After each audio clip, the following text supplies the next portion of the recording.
right, and we're live. Oh, hey. All right, so you are watching The Weekly.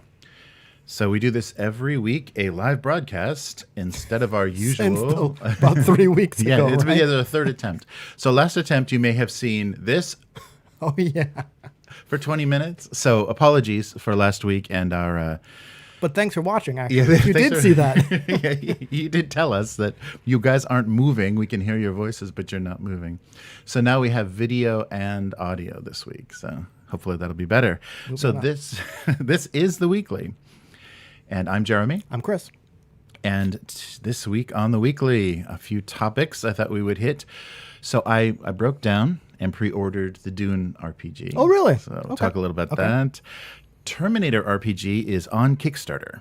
All right. The announcement for the release of Stargrave, the sci-fi version of Frostgrave, coming out next month, and Pixel's Electric Dice are also on Kickstarter. Yeah. Okay. I know about like half of those topics, but I have opinions on all of them. Excellent. Don't you worry. Bring those opinions. Yeah. So it's the release is supposed to be next month. So I figured because the bundles that Modifius offers are usually really good. They give you a decent discount, and the shipping isn't too bad. And I had a discount code from some points or something on their web store. So I did pre-order the Dune RPG. And which version? Aren't there like multiple vanilla. super cover versions? I haven't been suckered into Vanilla Spice. Why did I not put that one together? Oh, that'd be okay. I'm interrupting. Not so problem. Not really a fan of all like those fancy bells and whistles stuff, but imagine like a Dune book that just like smelled like cinnamon. Oh, no, yeah, that would be great. Okay, now that I said that, doesn't seem that good because after about 5 seconds, you'd be sick of it. Right. The first time you open it, it's like, oh, cool. And then, I'm not going to open the book anymore. Yeah. But yeah, so the nice thing is that Modifius will let you use discounts and things on pre-orders. Okay. Shops like Cubicle 7 don't. So they offer a lot of discount codes, and they're like, but it's not available on pre-orders, and like half the things on their web store are pre-orders, like for Cubicle 7. Okay. I mean, so that was a little frustrating. So I was happy that they did it that way. And so the thing so immediately they sent me their release version of the kind of quick start that we had. So those are the same materials that we had played as the play test. Right. So it was the I'm totally forgetting the name of the adventure, but it was so basically you're a forward your team. Right. You're landing and kind of clearing out.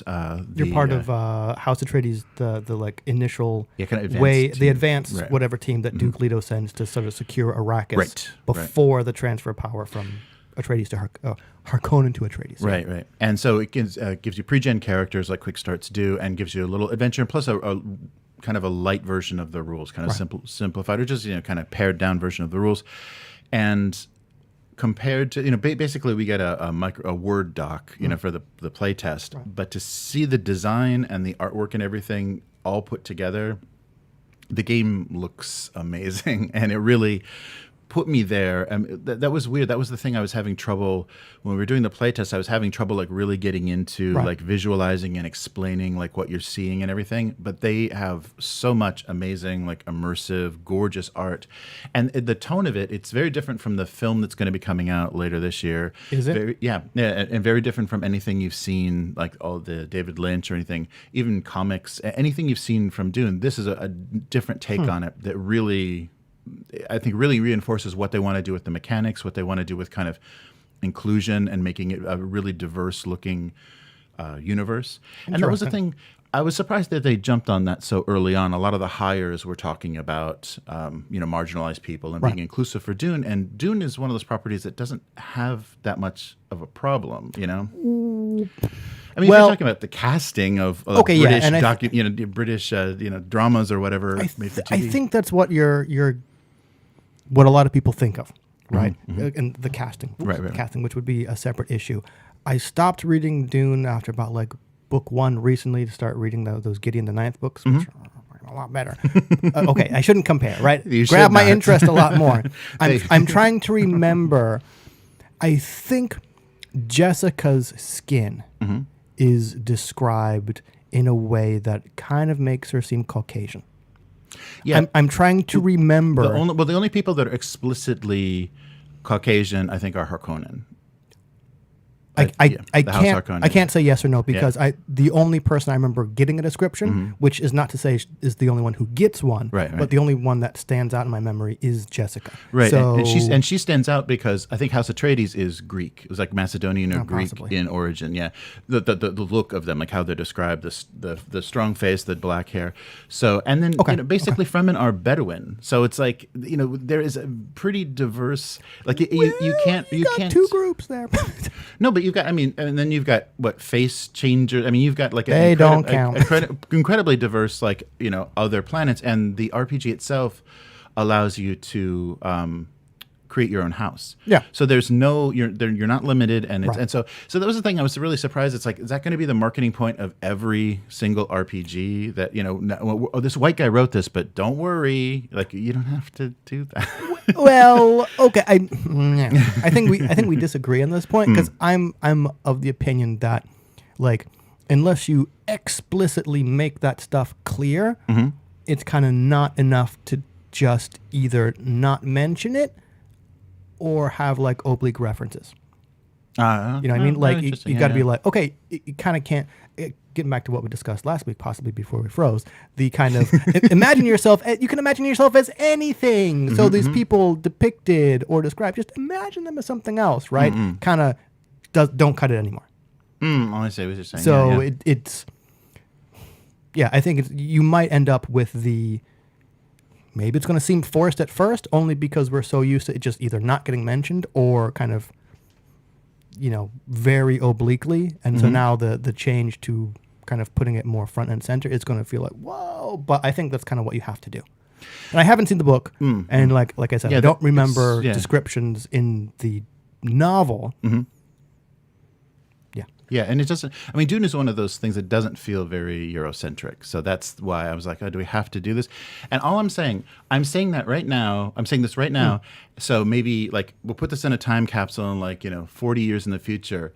Just wait for the second wave of inclusivity, because everyone that is doing this now and making this work for everyone, it's going to, you got a generation that's being born now that's going to come after your asses.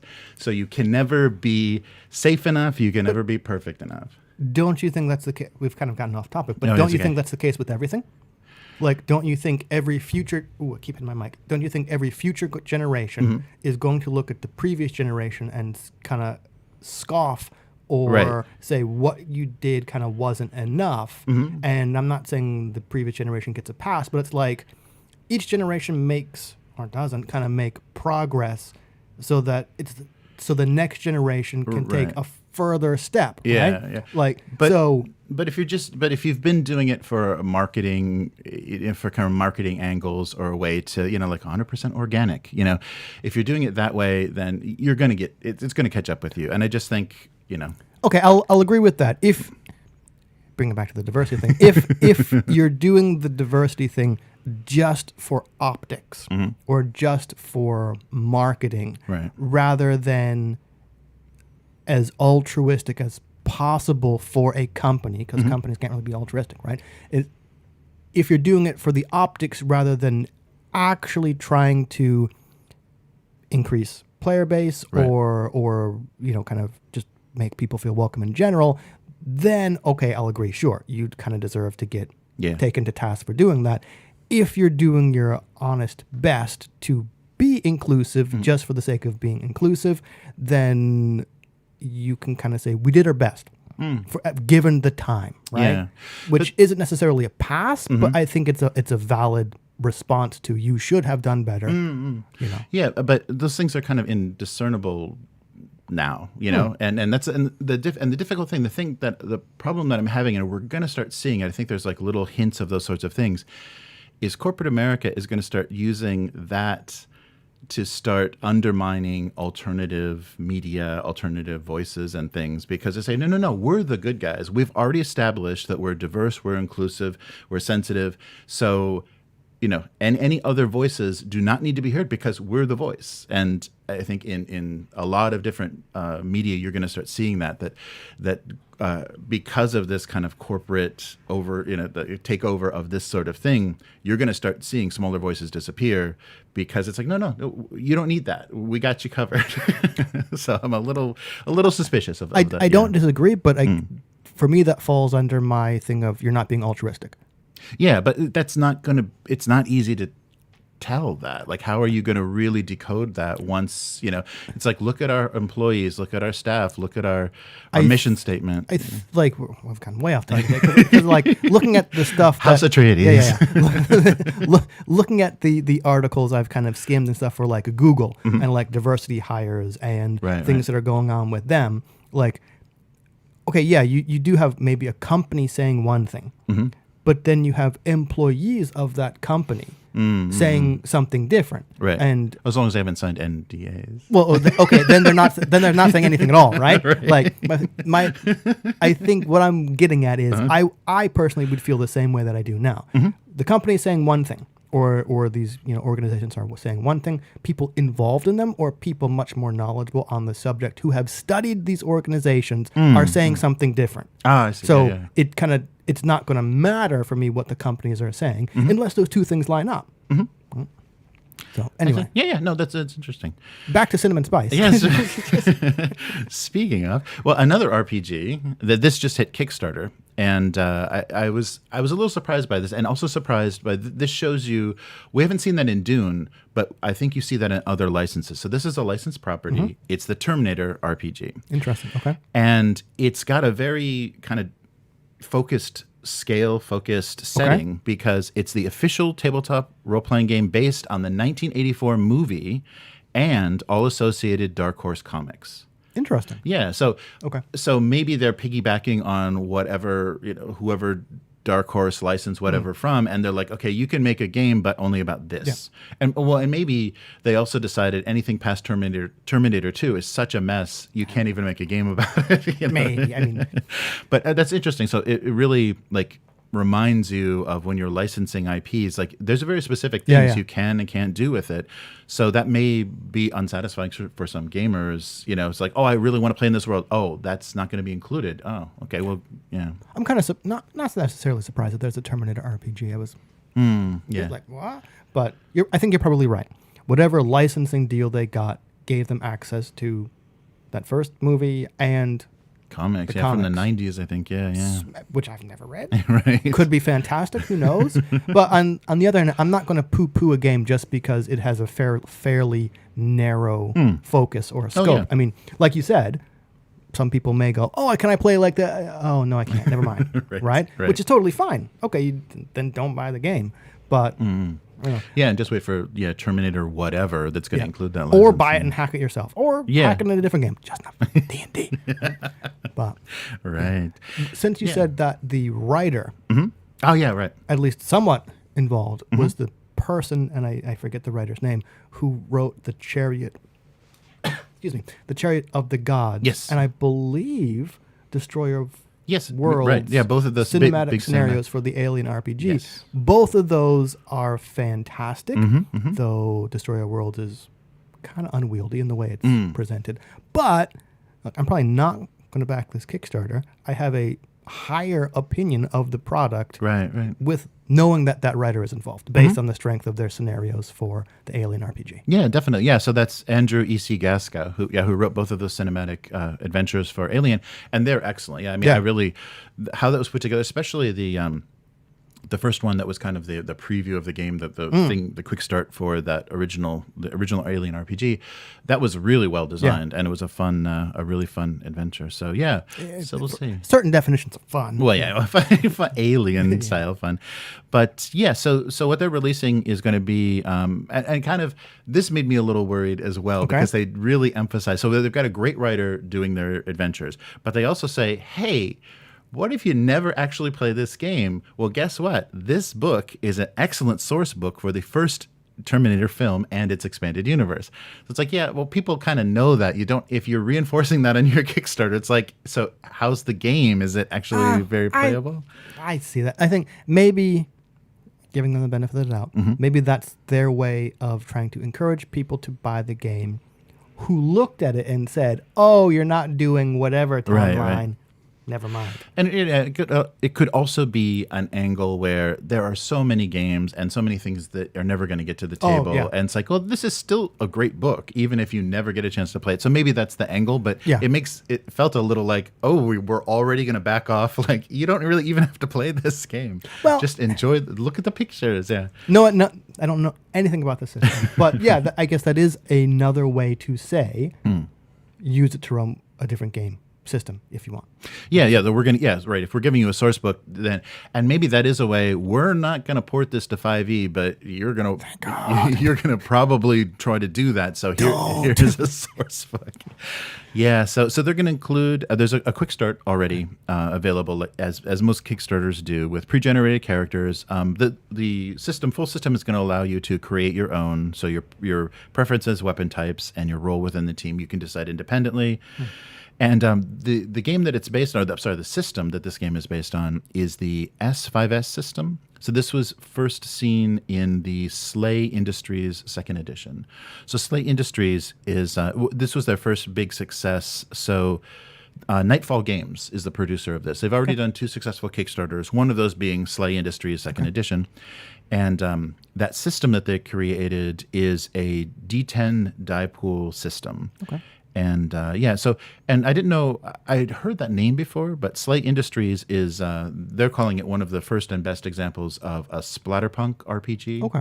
So kind of cyberpunk, horror, and blood. Copious amount of blood. Yeah, right. So that gives a little bit more credibility to them being able to handle Terminator, because the first Terminator movie is a horror movie. Yeah. So that matches, that makes sense. And they've got a good writer. So so take a look at that Kickstarter and see if it looks. I haven't seen the art yet. I just was reading a blurb of it, so I'll have to go through and see what they're kind of doing for the art, because that'll be that'll make a big difference. Yeah, too. So, speaking of Terminators, I don't know. Speaking of technology robots, out of control. Yeah.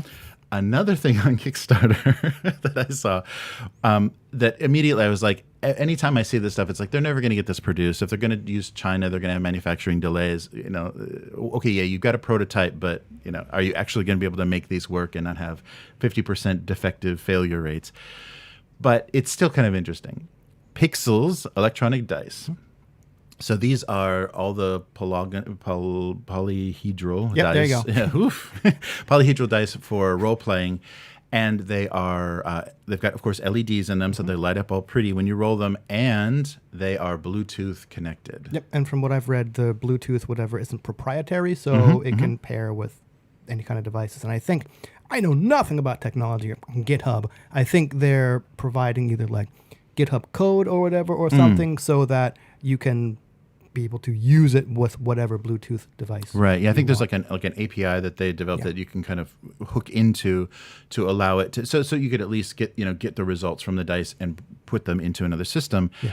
And the strange thing though is on the Kickstarter they have like developers kits, and maybe this is basically a license to develop, and those were sold out right away. That pledge level was sold out. So maybe they only wanted to do 5 or 10, so they had more quality control. They didn't flood the market. That does make sense. I mean, if you would have to do quality control on something like that, not giving a license to anybody and everybody.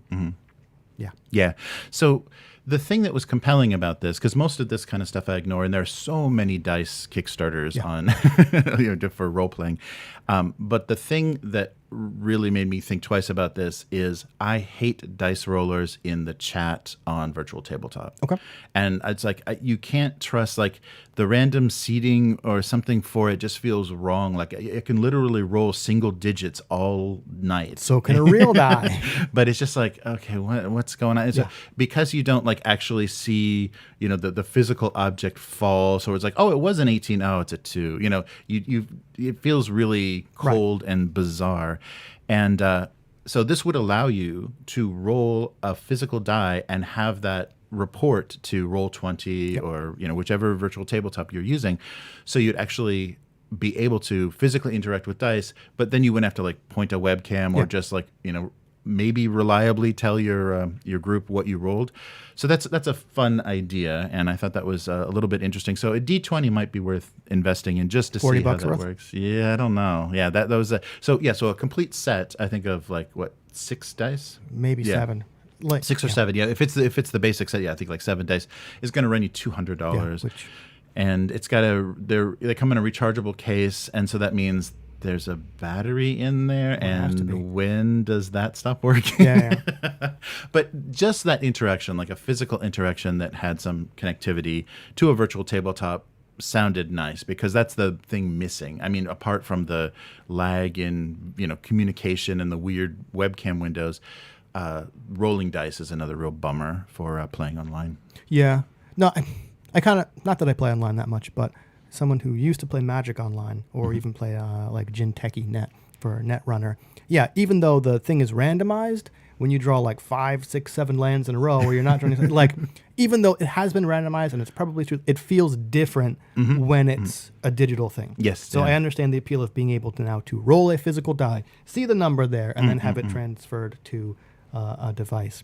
My thing was, why? Apart from printing money, which this Kickstarter is going to do, because it was already well funded when I looked at it. So okay, $40 for a Bluetooth enabled LED die seems like a very high price to me. And I'm not saying that's not the price it cost them to produce it. I'm just saying I am not $40 interested in this thing. In a single D20, A couple people on Twitter pointed out that this helps with accessibility issues in games. That's true, and I would say, and no, I did say, that seems to be an afterthought rather than the goal of what this company is doing. Right. If this had been presented as accessible dice, I would not have shat on it as hard as I did online, right? Because like I've seen like you shat on something online. Yeah, amazing. I'm trying to get better at that. Actually, I'm not. But okay, like I've seen Braille dice. I've seen other kinds of like accessibility tools, which are great.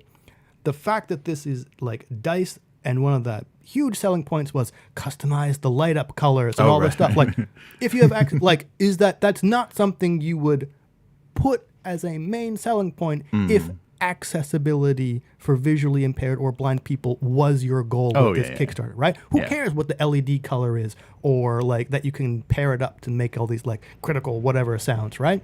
So yeah, I'm not saying accessibility is not something these dice can do. I'm saying it didn't seem to be the focus, that's why I'm like, no, I'm not interested. Interesting. You just made shiny LED clickety clack math rocks.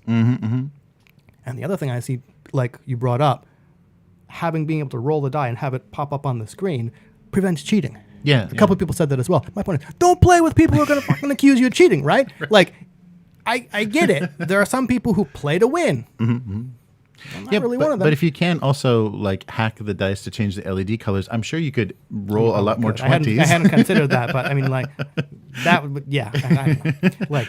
Yeah, because if it is made for kind of the maker community, the tinker, like people that want to mess with code and kind of like, or just whatever scripting language or whatever they're going to let you use, if you want to play with that, anybody, if the PC is your interface, then all I hadn't considered that, but that's a really good point. Yeah. So anyway, all the other stuff, I'm just like, this... $40 for a die. Right. Well, and if they were going to do the accessibility angle, they should have an accessibility pledge level. We're donating money. We're donating these dice. Or even have like one where it's like a stripped down version of the die, right? And I came out wrong. I'm not saying differently abled people deserve lower quality stuff. Who's going to pay $40 a die for this when other options exist? But if you had then said, we also have things that are just the bare bones, whatever, no LEDs and whatever, so you can play online, I would be less skeptical of the motives of this company. And I'm not saying they're doing something horrible. I'm just saying your primary goal was money. Right. Yeah. Yeah. So it's one of those funny things, but that does appeal, like something that would actually connect to a virtual tabletop, and we'll probably see more and more of that. I'm sure we will. Better interfaces and better communication. And I do understand the way technology works. You got to put out something like this first, because let's be honest, if it was just accessibility dice, it would get no funding. Right. So you kind of. I'm not saying this is what they did. I'm saying this is the way technology works. You kind of have to go the big, fancy, shiny thing, whatever, that attracts lots of people. And then as that technology becomes more normalized, kind of slowly trickles down. And wow, I hate that I said that phrase. Nice. Well, speaking of shitting on things, I was just about to say, what thing can I shit on next? All right. No, but this was surprising. And I don't understand, because once you have played a developer's game, a designer's games, and they do good games, and you've had several examples of them not grabbing for money or basically doing a new version so it obsoletes all of your first edition books or whatever. Why would you still go after them for just some weird dog pile kind of event? So what's this? Yeah, so this is Stargrave. Okay. So Stargrave, it's not going to go to Kickstarter or anything. It's going to be released April 29th, 2021. And Stargrave is the sci-fi kind of reinvention of Frostgrave. So Frostgrave is a wizard warband-based fantasy miniature skirmish game. Stargrave is the kind of sci-fi setting equivalent of that. The first immediate reaction is oh, this is just a reskin of Frostgrave with sci-fi. Made by the same person. No fucking shit. It's a reskin of Frostgrave. It's called goddamn Stargrave. It's not. Yeah, right. It's a right in the name. But the people's reaction, it was amazing. Really? It was like. What sites do you visit? You got to say I've read it. But the funny thing is, I remember right after Frostgrave came out, right after we played it, we're like, oh, a sci-fi version of this would be so great. And that's why we picked up Rogue Stars, which is also put out by Osprey Games, but it's a different writer. Different designer. So it didn't have those mechanics. It wasn't as familiar. So there's no, it wasn't. It did have awesome mechanics about the initiative stuff. And I still do want to try that out, because we were trying to figure out how to do it for 3 people. Right. Still haven't got it to the table, but I do want to try that. But Stargrave. Yeah, so Stargrave, immediately it was negative. It's just you just change the names. Now it's Space Magic and Space Bone Darts. Space Bone Darts, yeah. But that's not true at all. If they would have taken a minute, they don't have access to preview copies or anything. But if they would have just trusted, they saw what Joseph McCullough did with Frostgrave 2nd Edition. Also, didn't Joseph McCullough do? Sorry, I don't know if it's Joseph or Joshua.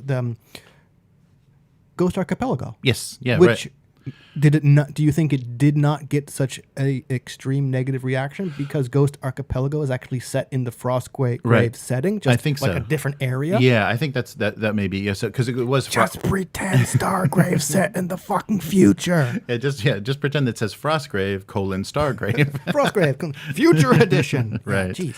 And.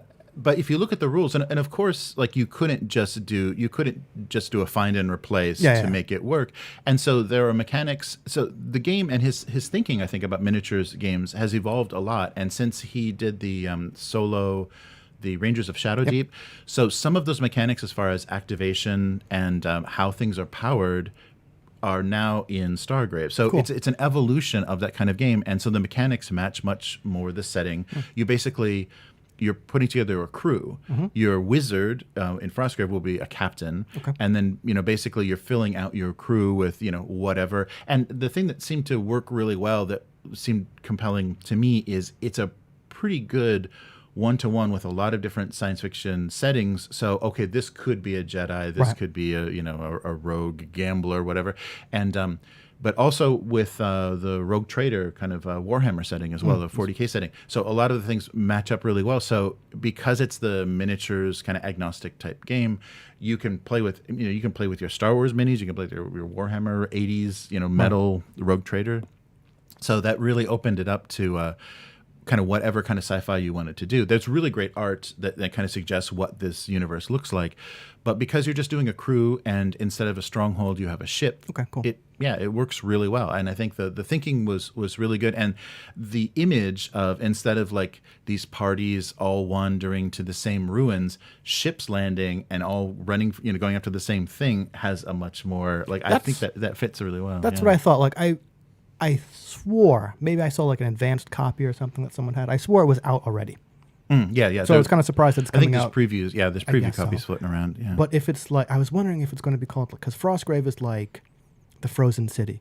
Oh, right. And I just saw something like, it was like Stargrave, something, the Dead Galaxy, or something like that, or something like that. And I'm like, oh, and I had exactly the same reaction. So it's going to be, didn't think about the ships, but it's going to be, parties converging on the same point to try and recover the same artifact, because let's be honest, it's called fucking Stargrave. So it's probably going to have like a similar theme to Frostgrave that's not just copycat bullshit because it's put out by the same person. Right. Yeah, so I'm really surprised at the like lack of trust and lack of like, this is a great designer. Or do they? I don't know. Yeah, that's the thing too. It's just like something to bitch about. Oh, Stargrave. They just changed one word in the title. Yeah, so that was half really a word. I think Frostgrave is a single word. That was disappointing. Yeah, right. That was disappointing because people have been clamoring for that ever since Frostgrave became popular. That community has been wanting a sci-fi setting for that. Here it is, and it's just a reskin. That was so sad. Yeah. Here on it's not a podcast anymore. Here on the video cast, is that what it's fucking called? I feel old. Live stream. Yeah, live stream. I just saw something that was like, watch out, 30-year-olds, or watch out, like people born in 1990. Watch out, 30s sneaking up, and I was like, it's fucking nothing. Right? Anyway, that was supposed to be I'm old joke. Oh, I see. I hereby declare that we should just turn this into like a Stargrave vlog.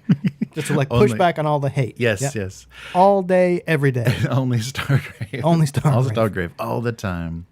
Yeah, so similar to Frostgrave, it's going to include like the 10 missions the 10 basic missions you can play, and then I'm sure there's going to be releases of other things, and inclusion of so not like actual magic, but kind of techno powers and psionics and things are going to be involved. So mechanically, I think if you pared stuff down, there are going to be some powers that interact with the game and the board and the tokens. And that's another thing too is you're not going after like physical treasure chests. You're actually getting like data tokens things that can be like handed between players, and there's all kinds of interaction with the actual like the goal, the points that you're trying to take over.